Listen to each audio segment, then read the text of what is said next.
மெதுவா வாங்க, தக்காளி கீழே விடாம வாங்க, ஒருத்தவங்க இடிச்சுக்க கூடாது, எல்லாரும் தள்ளி வரணும்.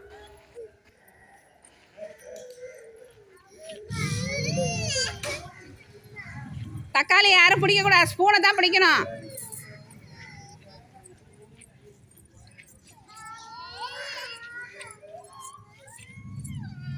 போங்க, திரும்புங்க, அப்படியே சேர் தொட்டிங்களா, திரும்புங்க. தக்காளியை பிடிக்கூடாது. கவாஷினி, நீ பிடிக்கிறது வேஸ்ட்டு. நீ போட்டியா கீழே?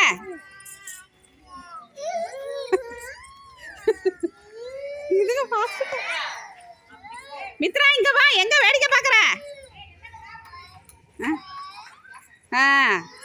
ஓகே, எல்லாரும் ஃபாஸ்ட்டாக கிளாப் பண்ணு. கவாஷினி கீழே போட்டுச்சு. ரெடி, வா, இங்கே பாரு, என்ன பாரு, அவளை பார்க்காதீங்க, எங்கே பாரு, வா வா வா வா. கீழே விடக்கூடாது, அப்படியே வந்து இந்த சேரை தொட்டுட்டு போகணும்.